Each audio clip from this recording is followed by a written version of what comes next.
Bonjour à tous. Pour vous donner un peu des éléments de contexte, donc moi, je suis consultant converto. Je suis en régie depuis 2 ans à la Française des Jeux. Donc, je suis consultant CRO là-bas. Et donc voilà, je vais vous parler un peu de mes retours d'expérience à la Française des Jeux. Donc, ça va être des retours d'expérience autant sur la technique, puisque donc j'ai utilisé 2 outils d'A/B testing là-bas et c'est un contexte assez intéressant. Donc, les outils de d'A/B testing utilisés, ça a été A/B Testy puis Chameleon. Et voilà, donc je vais vous parler de ça. En side project, pendant le confinement, j'ai écrit un livre blanc sur l'utilisation des solutions d'A/B testing en France. Avec un ami Florian qui est en banque d'affaires. On a analysé les tests menés par 250 sites web de toute taille et de tout secteur d'activité en France pendant 50 jours. Et du coup, ça nous permet de savoir quelles sont les habitudes en termes d'A/B testing, quel est le type de ciblage, quel est le type de test mené par 250 sites français pendant la période un peu fin du Covid, mai-juin 2020. Voilà, donc j'ai un site web eloquentdata.fr où je partage pas mal de use cases, de cas d'usage autour de l'A/B testing. Et voilà, donc dans cette présentation, je vais vous parler spécifiquement des A/B tests qu'on fait à la Française des Jeux. Donc c'est des A/B tests client-side.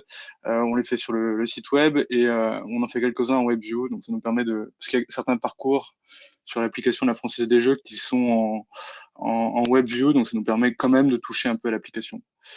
Voilà pour le contexte. Voilà, j'ai listé quelques cas d'usage qui correspondent à ce qu'on peut avoir envie de cranter dans une roadmap d'A/B testing. Il y a souvent des modifications d'un wording de bouton. Vous modifiez la couleur d'un bouton, vous modifiez un visuel. On va vous demander aussi parfois d'ajouter une copie d'information, d'ajouter un nouveau bouton, un nouveau call to action dans une page. Ensuite, vous avez des demandes un peu plus complexes. On peut vous demander de tester un nouveau parcours d'inscription, donc de tester d'un coup 3 pages complètement différentes. On peut vous demander de jouer sur la structure d'un formulaire, donc d'ajouter un nouveau champ ou de modifier l'ordre de 2 champs différents. On peut aussi vous demander de jouer sur un environnement React ou de faire des A/B tests sur des bannières de privacy. Et donc, en fait, tous ces cas d'usage sont plus ou moins faisables techniquement. Donc, les premiers cas d'usage, donc modification du wording et de la couleur d'un bouton, ça, c'est faisable via les outils d'A/B testing classiques en surcouche JavaScript. Pareil, modification d'un visuel, ajout d'une copie d'information et ajouter un nouveau call to action, c'est faisable facilement en JavaScript.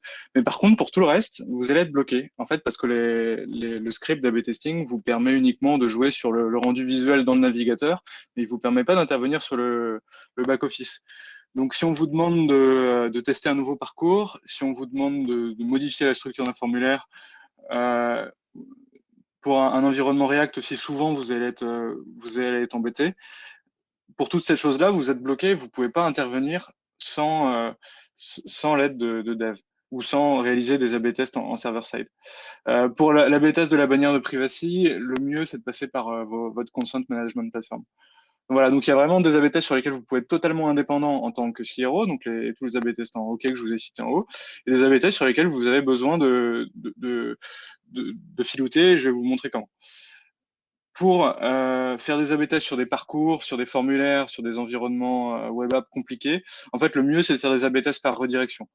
Parce que comme ça, ce sera la charge technique et la charge de modification du back-office sera effectuée côté dev. Vous aurez juste à faire la redirection au niveau A/B testing.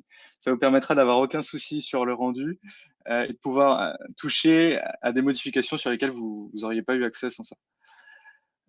Donc, pour ces A/B tests par redirection, donc comme je vous disais, il faut que la page soit créée, ou même le parcours soit créé en amont par les devs ou éventuellement par le merge. L'idée, donc dans le fonctionnement global, vous pouvez du coup utiliser le module de redirection de votre solution d'A/B testing, mais c'est pas le mieux. En fait, le mieux, c'est de modifier tous les liens. Donc, pour tous les utilisateurs qui arrivent d'une autre page sur votre site, le mieux, c'est de prendre l'ensemble des liens qui vont vers la page que vous voulez modifier, donc la page A, vous modifiez tous les href des liens vers la page B, vers la page que vous avez testée du coup. Et ça permettra du coup qu'il n'y ait pas d'effet flickering. Parce que si vous utilisez systématiquement la redirection de votre solution d'A/B testing, bah, vous allez avoir un effet flickering. Et tout le monde n'a pas la fibre, n'a pas pas forcément une super configuration. Et cet effet flickering est gênant. Et donc, il faut essayer au maximum de l'éviter. Petite parenthèse sur l'effet flickering, mais pour le limiter, le B à bas, c'est d'implémenter le script de la solution d'A/B testing en haut, hors du TMS, pour que la solution d'A/B testing se charge le plus vite possible. Voilà, donc ça c'est pour les A/B tests par redirection qui permettent d'adresser tous les cas d'usage qui sont pas réalisables en client-side pur. Voilà, je voulais vous parler maintenant des relations que vous devez avoir avec certains interlocuteurs, parce que le CRO doit être un animal politique et doit savoir interagir correctement avec notamment les UX et les devs, sinon il n'ira nulle part. Alors voilà, je vais commencer par les UX. Donc en fait, structurellement, le pôle CRO va modifier le rendu visuel du site et ce rendu visuel, il relève de la responsabilité des UX. Donc du coup, en fait, en effectuant votre travail de CRO, vous allez directement dans le pré-carré des UX et ça peut générer des tensions parce que vous pouvez avoir envie de tester des trucs ou faire des modifications qui sont pas validées par les UX. Et du coup, s'ils commencent à mettre leur veto sur des trucs qui sont en prod ou qui ont déjà été testés, vous pourrez plus avancer. Donc, vous devez intégrer les UX dès l'amont pour l'ensemble de la phase d'A/B testing. Donc, les UX ils peuvent être à l'initiative de test. Ils doivent être systématiquement inclus dans les boucles de comité A/B testing. Et en fait, dès que vous avez un A/B test structurant, je ne parle pas des A/B tests simples où vous allez modifier un texte, où vous allez modifier une image. Dès que vous allez faire un A/B test structurant, où vous allez ajouter une pop-in, où vous allez modifier la structure d'une page, enfin des choses comme ça. Dès que vous faites un A/B test un peu compliqué, il faut que les UX vous fassent une maquette. Et à la Française des Jeux, on travaille avec Zeppelin. Cette maquette, elle va vous permettre d'avoir toutes les cotes dont vous avez besoin pour votre A/B test. Donc, comme ça, vous saurez quelle police utiliser, quelle est la taille des différents éléments.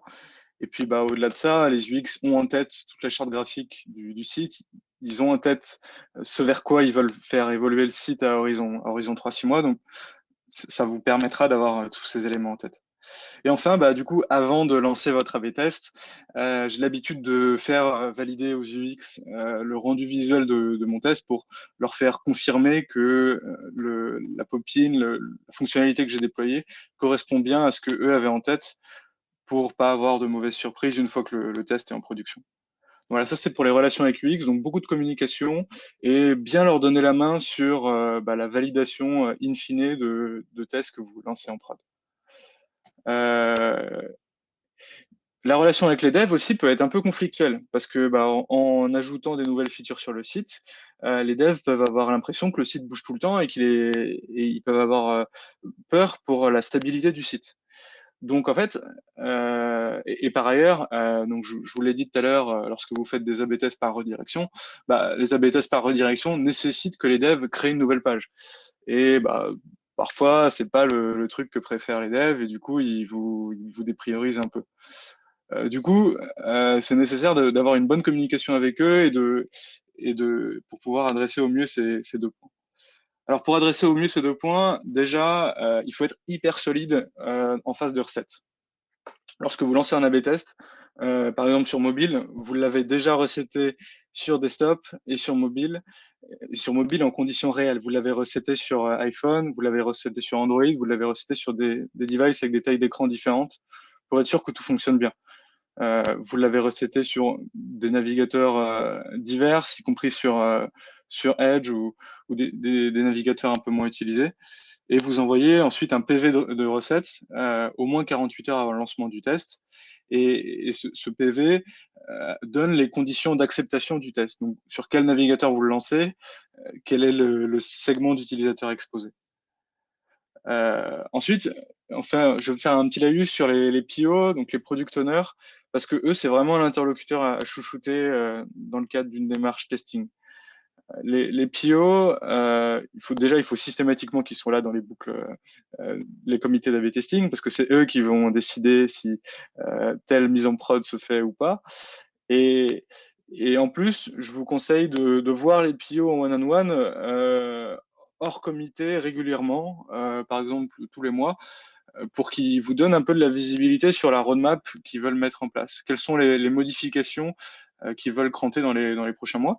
Et comme ça, ils vous indiqueront un peu les périmètres sur lesquels vous pouvez mener des tests. Typiquement, on va lancer tel parcours d'inscription, on va travailler sur tel message. Est-ce que tu pourrais nous aider à faire un test pour voir si c'est une bonne intuition ou pas? Et inversement, ils vont vous donner des red flags. Ils vont vous dire, bah ça, en fait, on a vocation à le faire bouger. Ce parcours, il va complètement être fondu dans les 3 prochains mois. Donc, c'est pas forcément pertinent que tu modifies la structure actuelle parce qu'elle n'existera plus dans 3 mois. Donc, comme ça, vous allez vraiment avoir tous les éléments en tête pour mener des A/B tests qui vont permettre de créer de la valeur pour l'entreprise. Parce que si vous menez un A/B test qui est pas mis en prod après, bah, ça n'a pas d'intérêt. Et enfin, du coup, pour limiter, enfin, imaginons qu'il y a un souci en production. Les devs souvent identifient ce souci avec un identifiant visiteur. C'est bien de faire remonter dans votre outil d'A/B testing le même identifiant visiteur. Comme ça, s'il y a souvent des bugs en post-MEP d'un A/B test, vous pouvez voir si ces visiteurs-là ont été exposés à cet A/B test et du coup si votre A/B test est problématique. Donc avoir un identifiant commun entre l'outil d'A/B testing et l'outil de suivi des bugs côté dev. Voilà, ça c'est pour la relation avec les devs.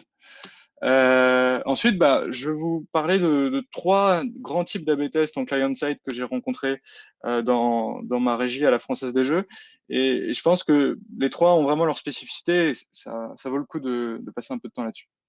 Alors déjà, il y a les A/B tests très simples pour lesquels vous allez modifier le wording sur un, un texte, modifier une image sur une manière, modifier un wording sur un call to action. Enfin voilà, des trucs très basiques.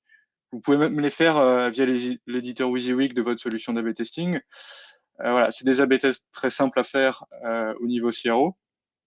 C'est des A/B tests où il n'y a pas de prérequis techniques. Donc là, la charge CRO et dev est très faible. C'est des A/B tests où en général l'impact business n'est pas hyper élevé, on va pas se mentir. Et c'est des A/B tests pour lesquels la variation gagnante elle va être très simple à déployer puisqu'il suffira que d'une contrib dans l'outil de CMS et ça passera directement en production. Donc voilà, faible impact mais faible dépense. Donc ça peut avoir de l'intérêt mais ce sera jamais révolutionnaire. Ensuite, le deuxième A/B test, c'est, on va dire, optimisation avancée de l'existant ou test d'une nouvelle feature. Donc, par exemple, vous allez ajouter une tooltip, une popine un peu avancée sur un segment d'utilisateur qui a fait telle action précédemment. Vous allez remplacer une popine, vous allez remplacer des produits dans une lame. Vous allez ajouter un nouveau call to action un peu ciblé. Voilà, donc ça, c'est des trucs qui peuvent être assez difficiles à paramétrer d'un point de vue CRO, parce que vous devez paramétrer un truc qui fonctionne sur l'ensemble des navigateurs pour une page dont vous connaissez souvent pas les caractéristiques, parce que vous connaissez pas les héritages CSS et ce qui est déployé. Donc, assez difficile à mettre en œuvre côté CRO. La charge est de votre côté. Enfin, en tout cas, à la FDJ, c'est comme ça qu'on procède. Il y a souvent peu de prérequis techniques côté dev, à part que peut-être qu'ils vont pouvoir vous aider si vraiment vous avez des difficultés techniques. Cet A/B test peut avoir des impacts business importants. Si vous ajoutez certaines popines ou voilà d'incitation à l'achat, ça peut marcher si c'est bien contextualisé. Et en fait, une fois que la variation gagnante se sera dégagée, il faudra qu'un nouveau déploiement soit fait par les devs pour mettre ça en production. Donc en fait, la, la, la modification devra être réalisée 2 fois. Une fois par vous pour la BTS et une fois par les devs. Et souvent, les devs, il faut que ça soit inclus dans un cycle, dans un sprint. Et souvent, c'est pas déjà priorisé parce qu'ils l'ont pas en tête. Il faut compter 2-3 mois le temps que ça passe en production. Donc voilà, il y a une charge importante côté CRO et côté dev en aval, mais il y a des impacts business qui peuvent être intéressants.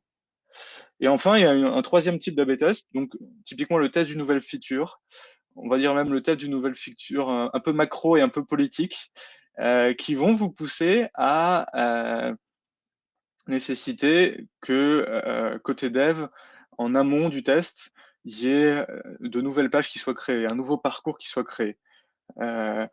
Donc ça nécessite des gros prérequis techniques côté dev, puisqu'ils doivent créer cette page. Ça peut avoir des impacts business importants, et ça peut même avoir des impacts business importants en évitant de déployer une mauvaise idée. Ça, parfois aussi, c'est ça les grands avantages de l'A/B testing. Donc voilà, donc de gros impacts, enfin de grosses dépenses côté dev en amont et de gros impacts business, mais par contre une faible, une faible charge en aval au niveau du déploiement de la variation gagnante, puisque bah, la variation gagnante, elle a déjà été développée dans un premier temps lorsque les devs ont créé la page, donc il faut juste que les devs fassent le switch de l'ancienne à la nouvelle page, si variation gagnante il y a. Voilà. Ensuite, j'avais envie de parler avec vous des KPI à suivre pour une solution d'A/B testing. Les KPI à suivre, à mes yeux, c'est l'incrément business. Donc, vous prenez tous les A/B tests que vous avez menés en 2020 et vous demandez quel est, via les A/B tests, les incréments en termes de lead, en termes de vente, en termes de baisse de sollicitation du service client, parce que ça, c'est aussi un coût, en termes de réduction du churn. Voilà. Donc, du coup, vous faites un peu la somme de tous les incréments de business qu'a permis l'A/B testing et bah, vous calculez un peu votre ROI. Donc ça c'est le premier critère. Le deuxième critère, c'est le nombre de tests menés, parce que bah l'air de rien, un pôle A/B testing performance, c'est aussi un pôle A/B testing productif, donc il va mettre en production un certain nombre de tests par mois. Et enfin, donc le dernier critère à mes yeux de performance d'un pôle A/B testing, c'est la part du nombre de variations gagnantes qui passent en production. Parce que si vous avez des tests qui apportent beaucoup d'incréments business, des tests qui sont nombreux dans l'année, mais qu'inversement, ces tests, vous n'arrivez pas à les faire passer en production, parce que ça patine avec les développeurs, parce que vous avez mal cadré vos cas d'usage et qui ne correspondent plus à ce qui peut être mis en production, bah, ça aura servi à rien. Enfin, ça aura juste de l'incrément au moment où le test est en cours, mais à part à faire tourner des A/B tests que vous passez en personnalisation pendant longtemps, mais ça c'est pas un mode qui est durable parce que sinon vous allez avoir plein de rustines sur un site. Non, un A/B test a vocation à passer en production une fois qu'il dégage une variation gagnante. Et du coup, bah, le succès d'un pôle d'A/B testing se mesure aussi à la capacité à faire passer des variations gagnantes en production. Voilà, les corollaires de ces trois trucs, c'est que pour avoir de l'incrément business, je vous l'ai dit avant, le mieux c'est d'avoir des A/B tests impactants. Et les A/B tests impactants, c'est souvent des A/B tests assez techniques où vous allez, c'est pas des A/B tests où vous allez juste changer une image ou un call to action. C'est des A/B tests où vous allez insérer une nouvelle fonctionnalité, vous allez un peu prendre des risques. Ensuite, la deuxième application, donc pour mener beaucoup d'A/B tests, bah, il faut que les A/B tests soient simples. Donc ça rentre totalement en contradiction avec le premier point. Mais voilà. Et enfin, donc, pour mener des A/B tests qui passent bien en production, bah, je vous le disais, il faut que la collaboration avec les UX, avec les PO et avec les équipes métiers soit bonne. C'est vrai que les A/B tests incrémentaux simples, donc si vous remplacez une image ou un texte, c'est eux qui ont le plus de chances de passer en production, puisque côté merge, c'est juste une simple contrib. Voilà, donc en conséquence, il faut équilibrer le nombre de tests menés. Parce que les A/B tests quick win vous permettent de faire du volume, vous permettent d'expérimenter des choses. En plus, ça sollicite des équipes différentes. Typiquement, en général, c'est le merge qui va vous solliciter pour vous dire ah qu'est-ce qui se passerait si je mettais en place cette bannière-là au lieu de celle-ci en homepage. Donc, c'est des équipes différentes qui vous sollicitent et c'est des équipes différentes qui mettent en production les variations gagnantes. Donc, ça vous évite de surcharger toujours les mêmes équipes, à savoir les devs. Donc, ça, c'est Donc des A/B tests, j'estime à peu près, depuis que je suis à la Française des Jeux, que 30% des A/B tests que je mène, c'est des A/B tests quick win, optimisation simple de l'existant. Euh, Ensuite, bah, du coup, les A/B tests qui vont avoir le plus d'impact, c'est souvent les A/B tests de type optimisation avancée de l'existant ou test d'une nouvelle feature. Et donc, j'estime que 50% des A/B tests que je mène à la FDJ, c'est des A/B tests comme ça. Ils ont l'avantage de concentrer la charge au niveau de l'équipe CRO. Donc j'ai totalement la main sur ce qu'il est faisable, ce qu'il est possible de réaliser ou pas. Je vous conseille pour ce type d'A/B test. Ce type d'A/B test est très chronophage la première fois que vous les menez, mais si vous arrivez à répéter souvent des cas d'usage, par exemple si vous testez souvent un A/B test sur une lame de produit, bah en fait quand vous en avez mené un, vous en avez mené 10 quoi. Il y a juste le segment et les produits que vous allez mettre en valeur qui changent, mais il faut vraiment raisonner par cas d'usage et se dire qu'une fois qu'on en a fait un, ça va beaucoup plus vite. Donc, ce type d'A/B test est beaucoup plus exigeant, mais il y a moyen de rationaliser comme je vous l'expliquais. Et enfin, donc les A/B tests de nouvelles features. Donc, ce qu'il faut avoir en tête, c'est que c'est des A/B tests où il y a une charge importante côté dev, où il y a un fort impact politique, parce que généralement, on va tester, on va challenger deux parcours, donc ça peut être deux parcours d'inscription, on va challenger un formulaire qui est vraiment core business, on, on va jouer sur une fonctionnalité produit vraiment importante pour voir si on ne s'est pas complètement trompé ou pas.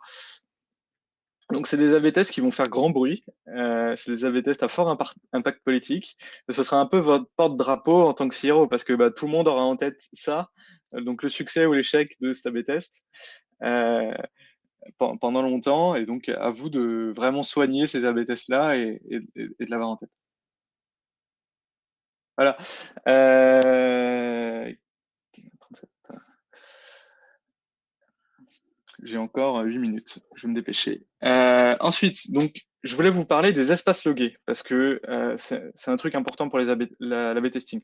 Les espaces logués, donc une fois que l'utilisateur s'est connecté à son compte sur votre site, c'est une mine d'or en termes d'information. Parce que souvent, vous allez avoir l'identifiant de l'utilisateur, sa tranche d'âge, son genre, son statut client, son statut de commande, enfin plein de choses qui remontent, des données CRM même, qui remontent et sur lesquelles vous allez pouvoir, d'une part, faire de la segmentation des A/B tests existants.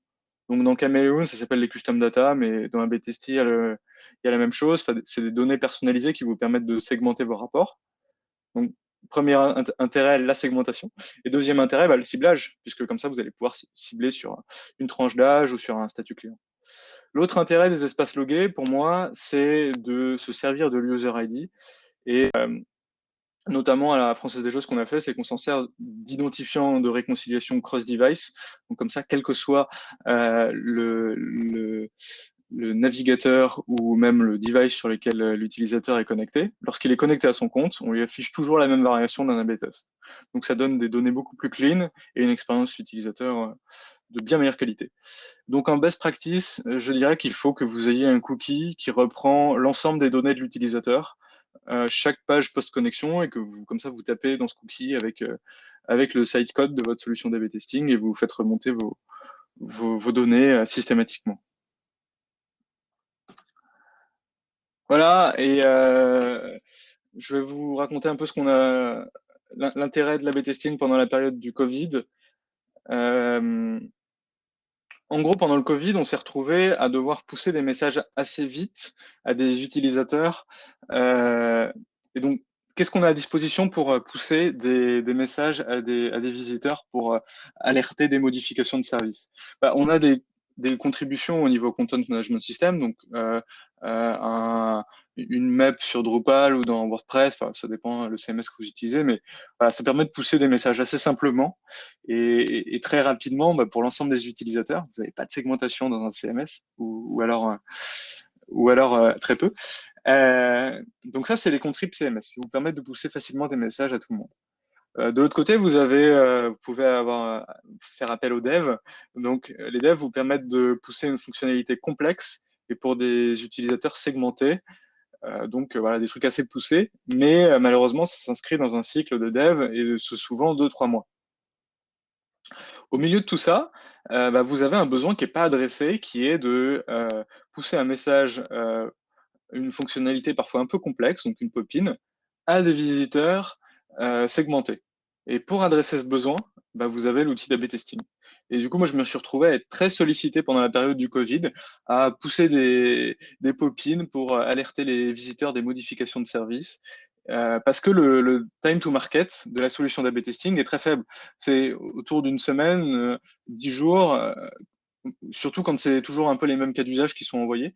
Et ça me permettait voilà, de cibler des utilisateurs, bah, typiquement qui étaient en train de valider leur compte à la Française des Jeux, pour leur dire de ne pas appeler le service client, parce que le service client aussi connaissait des interruptions de service liées à la crise du Covid.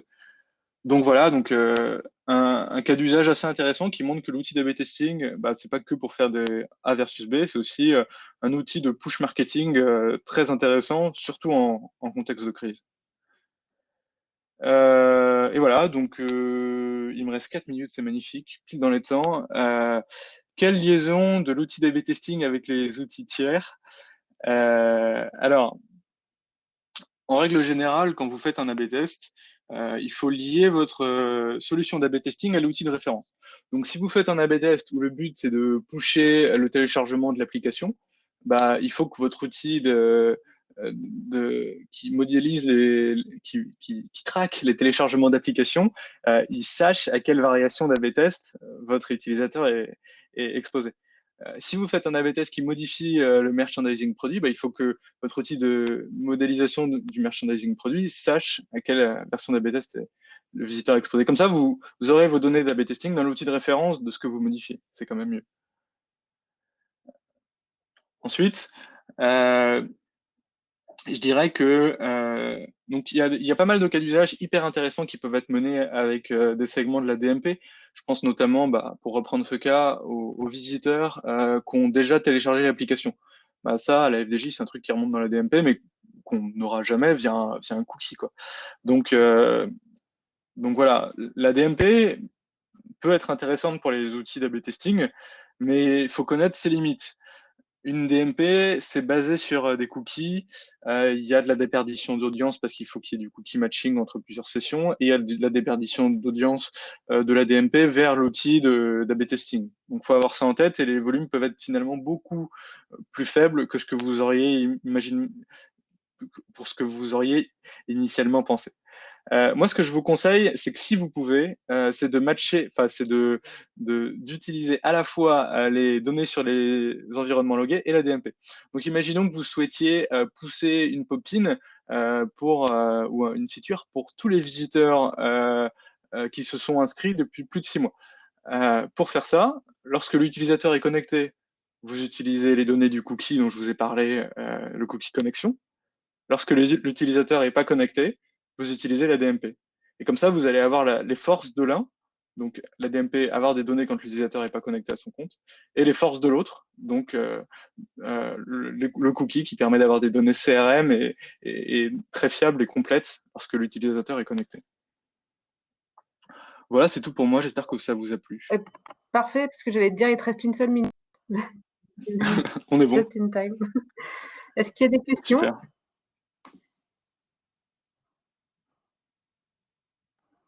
Pour le moment, on dirait pas. On dirait pas. Merci beaucoup en tout cas pour ta presse et tous ces retours d'expérience, c'était très intéressant. Merci.